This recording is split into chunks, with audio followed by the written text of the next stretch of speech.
عمر بن عبد العزیز جس تخت پر بیٹھے اس پر سلیمان تھا، اس پر ولید تھا، اس پر عبد الملک تھا. ان تینوں نے اپنے من کو راضی کیا، عمر بن عبد العزیز نے اپنے رب کو راضی کیا. جب عمر بن عبد العزیز کا وقت آیا مرنے کا تو انہوں نے بلایا رجا بن حیوہ سے، فرمایا کہ میں نے عبد الملک بن مروان چاچا بھی تھے سسر بھی تھے، ان کی بیٹی فاطمہ سے شادی ہوئی تھی. میں نے اس کو قبر میں اتارا، کفن کی گرہ کھول کے دیکھا تو اس کا چہرہ قبلے سے ہٹ چکا تھا، رنگ کالا سیاہ پڑ چکا تھا. عبد الملک بن مروان گورا چٹا تھا، یہ جگہ سرخ تھی کالا. پھر میں نے ولید کو قبر میں اتارا، اس کا بیٹا 10 سال حکومت کی، اس نے 21 سال حکومت کی، اس نے 10 سال کی، ولید بن عبد الملک. میں نے اس کے کفن کی گرہ کو کھول کے دیکھا تو اس کا رنگ سیاہ ہو چکا تھا اور قبلہ کی طرف سے چہرہ پھر چکا تھا. پھر سلیمان کا واقعہ تو ابھی سنایا. پھر سلیمان کو قبر میں اتارا اور اس کے کفن کی گرہ کو کھول کے دیکھا تو اس کا چہرہ قبلے سے ہٹ چکا تھا. اب میں جا رہا ہوں، مجھے دیکھنا. پہلے تینوں نے حکومت کی پوجا کی اور عمر بن عبد العزیز نے اپنے اللہ کی پوجا کی. انہوں نے ایک بڑا عجیب خطبہ دیا جب خلیفہ بنے. اے لوگو، بچپن میں شعر و شاعری کا شوق تھا تو میں شاعر بنا، تھوڑا سا اٹھان ہوئی تو علم کا شوق لگا، میں نے علم حاصل کیا. جوان ہوا تو فاطمہ بنت عبد الملک سے عشق ہوا، میں نے اس سے شادی کی. اب اللہ نے مجھے حکومت دے دی ہے، اب تم دیکھو کہ میں اس سے اپنے اللہ کو راضی کروں گا. ہمارے حکمران تو ووٹ سے آتے ہیں اور چلے جاتے ہیں 4-5 سال کے بعد، ان کی وراثت میں حکومت آ رہی ہے اور 3 بر اعظم پر حکومت ہے اور ایسا دھوب دبدبا ہے بنو امیہ کا، کوئی ان کے سامنے سر نہیں اٹھا سکتا. اور یہ بندہ 2 سال 2 مہینے 3 بر اعظم میں زکوٰۃ لینے والا کوئی نہ بچا، 3 بر اعظم میں سوال کرنے والا کوئی نہ بچا، 3 بر اعظم میں ظالم کوئی نہ بچا، 3 بر اعظم میں مظلوم کوئی نہ بچا. لیکن خود کیسا رہا؟ گھر آئے، فاطمہ بڑے اچھے دن گزرے ہیں، اب امتحان ہے، میں تیرا حق نہیں ادا کر سکوں گا. طلاق لینی ہے، میں حاضر ہوں. ساتھ دینا ہے تو میرے اپنے حق معاف کرو، اپنے حق معاف کرو. فاطمہ جیسی عورت انسانی تاریخ میں کوئی نہیں آئی، سیاسی لحاظ سے. سیاسی دادا مروان بادشاہ، باپ عبد الملک بادشاہ، بھائی ولید بادشاہ، دوسرا بھائی سلیمان بادشاہ، تیسرا بھائی ہشام بادشاہ، چوتھا بھائی یزید بادشاہ اور اپنا خامد بادشاہ. 7 نسبتوں سے یہ عورت شہزادی ہے. کائنات انسانی تاریخ میں اتنی بڑی عورت کوئی نہیں آئی. سیاسی. فاطمہ کہنے لگی، عمر میں نے سکھ کے دن تیرے ساتھ گزارے ہیں، دکھ میں تجھے چھوڑ کے نہیں جاؤں گی. جو میں نے اپنے سارے حق معاف کیے. پھر حضرت عمر بن عبد العزیز کی راتیں اور دن کیسے گزرے؟ فاطمہ بنت عبد الملک فرماتی ہیں 2 سال 2 مہینے میں وہ میرے بستر پر میرے ساتھ نہیں بیٹھے، انہیں غسل کی ضرورت نہیں پیش آئی. مسلح پہ بیٹھتے روتے وہیں سو جاتے اور روتے وہیں سے اٹھتے. اور 3 بر اعظم میں ظالم کوئی نہ بچا، مظلوم کوئی نہ بچا، زکوٰۃ لینے والا کوئی نہ بچا، بھکاری بھیک مانگنے والا کوئی نہ بچا. 3 بر اعظم کو ایسے صاف کر دیا. یہ فیصل آباد بھی ان کی حکومت میں شامل تھا، چونکہ ملتان وہ بمبئی تک اور ملتان نیپال پور تک یہ سارا علاقہ ملتان میں آتا ہے. اور محمد بن قاسم نے ملتان فتح کیا ولید کے زمانے میں. اپنی حکومت کو اللہ کی رضا کے لیے استعمال کیا.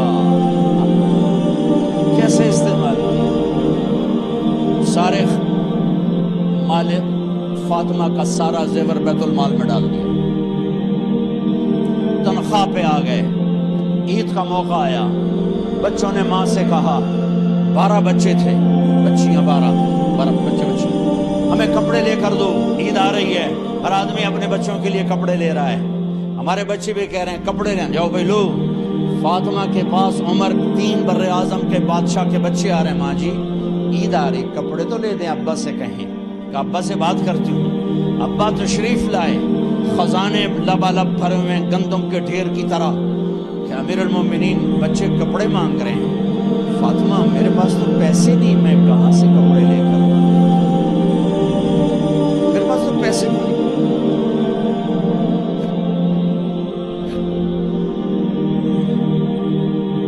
حضرت فاطمہ نے کہا پھر بچوں کا کیا کروں؟ کہ مجھے بھی نہیں پتا کیا کروں. اس کے پہلے 3 حکمرانوں نے لوٹ مار کے بازار گرم کیے، ظلم و ستم کے پہاڑ توڑے، اور آج اسی خزانے پہ ایک شخص بیٹھا ہے جو اللہ کو راضی کرنے کے جھنڈے گاڑ رہا ہے. تو فاطمہ نے کہا آپ ایسا کریں، اگلے مہینے کی تنخواہ ایڈوانس لے لیں، اس سے میں اپنے بچوں کو کپڑے لے دیتی ہوں، اور گھر کا خرچہ میں مزدوری کر کے گھر کی روٹی چلا دوں گی. ارے اپنی تاریخ پڑھو، صرف ڈرامے نہ دیکھتے رہو، صرف گانے نہ سنتے رہو. اور بھی دکھ ہیں زمانے میں محبت کے سوا، راحتیں اور بھی ہیں وصل کی راحت کے سوا. انہوں نے اپنے بلایا وزیر خزانہ مزاحم، اپنے غلام. ہاں بھائی مزاحم، ہمیں بچوں کے کپڑے چاہیے، تو اگلے مہینے کی تنخواہ ایڈوانس مل جائے. وہ کہنے لگے امیر المومنین آپ مجھے لکھ کر دے دیں کہ آپ 1 مہینہ زندہ رہیں گے، میں آپ کو تنخواہ دے دیتا ہوں.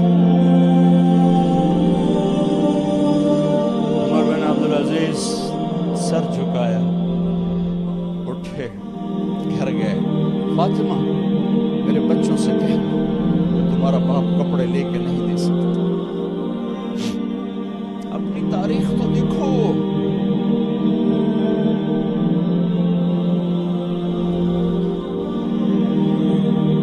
عید کا دن آ گیا، خلیفہ وقت عید کی نماز پڑھاتے تھے، نمازیں بھی خلیفہ وقت پڑھاتے تھے. بنو امیہ کا خاندان ملنے کے لیے آ رہا ہے. سارے سرداروں کے بیٹے اعلیٰ پوشاک، اعلیٰ لباس، ملنے آ رہے ہیں. تھوڑے دیر بعد دیکھا تو بچے بھی ملنے آ رہے ہیں. امیر المومنین کی حیثیت سے بچے باپ کو ملنے آ رہے ہیں، اور ان کے جسموں پر پرانا لباس ہے. عمر انہیں دیکھ کر ادھر اپنے سرداروں کے بچے دیکھے، زرق برق پوشاکیں، اپنے بچوں کو دیکھا. ارے اس باپ سے پوچھو جو سب کچھ کر سکتا ہو اور پھر مٹھی بند کر دے کہ نہیں میں نے حرام کی طرف نہیں جانا. بچوں کو دیکھا تو آنکھیں ڈبڈبا گئیں، آنکھوں میں آنسو آ گئے. فرمایا میرے بچوں آج تمہیں اپنے باپ سے گلہ تو ہوگا کہ آج ہمارے باپ نے کپڑے ہی نہ لے کے دیے. ان کے ایک بیٹے ہیں عبد الملک، ان سے بھی 4 ہاتھ آگے تھے، ان سے پہلے ہی فوت ہو گئے تھے. کہنے لگے ابا جا آپ کو مبارک، آپ نے قومی خزانے میں بددیانتی نہیں کی ہے، آپ کو مبارک. آج ہمارا سر بلند ہے، ہم شرمندہ نہیں ہے، ہم شرمندہ نہیں ہے. انسانوں کو کپڑوں پہ نہیں تولا جاتا. آج کا میرا دیس کا مالدار اتنا فقیر ہو گیا ہے، اتنا چھوٹا ہو گیا ہے کہ وہ اپنا تعارف کروانے کے لیے 50 لاکھ کی گھڑی لیتا ہے، 6 لاکھ کا جوتا لیتا ہے. آج کی بیگم اتنی چھوٹی ہو گئی ہے کہ اپنے قد کو بڑا کرنے کے لیے وہ 10 لاکھ کا ہینڈ بیگ لیتی ہے کہ دیکھو میرا بیگ 10 لاکھ کا ہے. ارے میری بہن تو 10 ٹکے کی بھی نہیں رہی اگر تو نے بیگ سے اپنے آپ کو بڑا بنایا. او میرے دوست تو 2 ٹکے کا نہیں ہے اگر تو 10 لاکھ کے جوتے اور 50 لاکھ کی گاڑی سے اور 50 لاکھ کی گھڑی سے اگر تو بڑا بننا چاہتا ہے. ارے اس دھوکے سے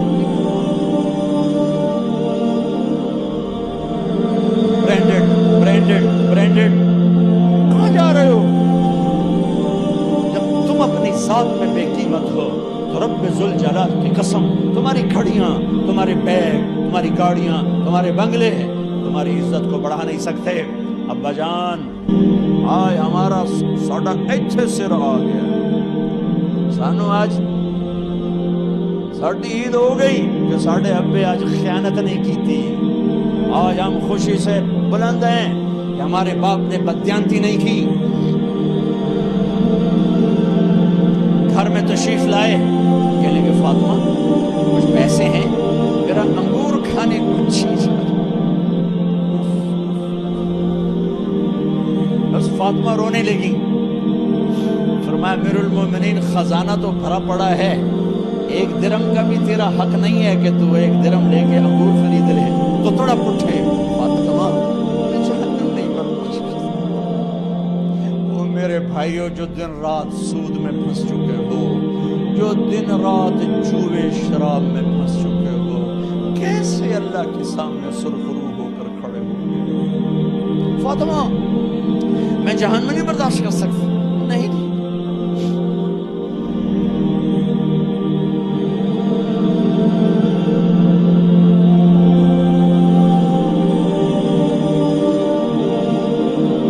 ایک رات گھر میں تشریف لائے، بچیاں بیٹیاں، منہ پہ ہاتھ، کپڑا رکھا، دوپٹہ رکھا منہ، اور بات کریں۔ آپ نے پوچھا ارے کیا ہوا تمہیں، یہ منہ پہ کپڑا کیوں رکھتی ہو؟ تو خاموش ہو گئی، لیکن گھر کی خادمہ رو پڑی، کہا امیر المومنین آج آپ کی بیٹیوں نے کچا پیاز توڑ کے اس سے روٹی کھائی، سالن کھائی۔ مسئلے دی دال ہی کوئی نہیں ہے، پیاز کچے پیاز نہ روٹی۔ آج ساڈا مزدور جڑا کوئی نہ کوئی چٹنی بنا بند ہے، 3 بر اعظم دے بعد شادیاں تھیاں، کچے وصلہ نہ روٹی بیٹھیاں کھاندیاں۔ اور میرے آج کا تاجر کہتا ہے جھوٹ نہ بولوں تو کاروبار کیسے، میرا افسر کہتا ہے رشوت نہ لوں تو گزارا کیسے۔ تو عمر بن عبدالعزیز پھس پہ ہچکیوں کے ساتھ روئے کہ میری بچیوں میں تمہیں بڑے اچھے کھانے کھلا سکتا ہوں، میں جہنم کی آگ برداشت نہیں کر سکتا۔ بھائیو اس بندے نے اپنے آپ کو ذبح کر دی، اللہ کو راضی کرنے کے لیے ذبح کر دی، اپنے ذات کو، اپنے جذبات کو، اپنے احساسات کو۔ جب گورنر ہوتے تھے تو حضرت فاطمہ کی ایک باندی تھی، ان سے انہیں عشق ہو گیا، تو اپنی بیگم سے کہتے یہ باندی مجھے گفٹ کر دو، وہ کہتی میں نہیں کرتی۔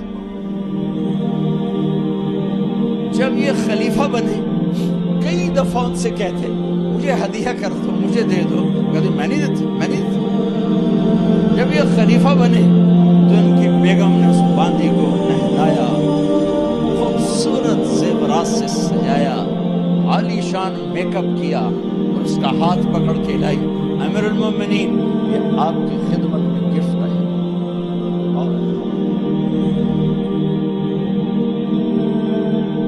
اس کو یوں دیکھا، فرمایا کہاں سے آئی تھی؟ کہا جی عبد الملک نے کوفے سے مجھے زبردستی اٹھوایا تھا، تو آدمی بلائے کہ جاؤ اسے اس کے مالک کے پاس واپس بھیج۔ کہنے لگی این وجدک علی یا امیر المومنین، امیر المومنین آپ کا عشق کہاں گیا جو میرے ساتھ تھا؟ تو عمر کی آنکھیں بھر آئیں، کہا وہ پہلے سے بھی زیادہ ہے، لیکن تمہیں اللہ کے لیے قربان کرتی، میں اپنے عشق کو اللہ کے لیے قربان کرتی۔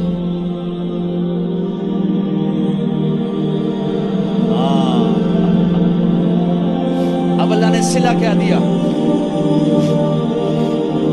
جب انتقال ہوا ہونے لگا تو بلایا رجا کو، جو میں بات پہلے چھوڑ کے ادھر ان کی تھوڑی سیرت بتائی کہ رجا اب میں مرنے لگا ہوں، عبد الملک کالا ہو گیا تھا، ولید کالا ہو گیا تھا، سلیمان کالا ہو گیا تھا۔ یہ کیوں کالے ہوئے تھے؟ یہ بے نمازی نہیں تھے، بدکاری نہیں کرتے تھے، کسی کی طرف ان کی میلی آنکھ نہیں اٹھی کبھی، یہ ظالم تھے، ظالم ظالم، انسانوں کا خون پیا، مال میں خیانت کی، اس پر اللہ نے چہرے پھیر دیے۔ آج عمر بن عبدالعزیز جا رہا ہے کہ دیکھو میں جا رہا ہوں، مجھے دیکھو میرے ساتھ کیا ہوتا ہے۔ ان کا انتقال ہوا، ان کی میت قبر کے کنارے رکھی گئی اور اب نیچے اتارنا ہے۔ سلیمان کی میت کو اتارنے لگے تو ہلنے لگا اور عذاب قبر پہلے شروع ہو گیا۔ عمر کی میت کو جب قبر کے قریب کیا گیا، ایسے ہوا کا جھونکا آیا، ایک پرچہ ایسے لہراتا ہوا یوں آیا، یوں آیا، یوں آیا اور عمر کے سینے پر گر گیا۔ لوگ اکٹھے ہو گئے، پرچے کو کھول کے دیکھا گیا، اس پہ لکھا تھا بسم اللہ الرحمن الرحیم، براءۃ من اللہ لعمر بن عبد العزیز من النار۔ یہ پروانہ ہے اللہ کی طرف سے اس کے بندے عمر کے لیے کہ اسے جہنم سے نجات کی خوشخبری سنا دی جائے۔ آہا، مرنا ہو تو یوں مرو، اللہ ایسی موت دے دے۔ کہتے ہیں میں نے کو قبر میں اتارا، جب قبر میں اتارا تو کیا دیکھا؟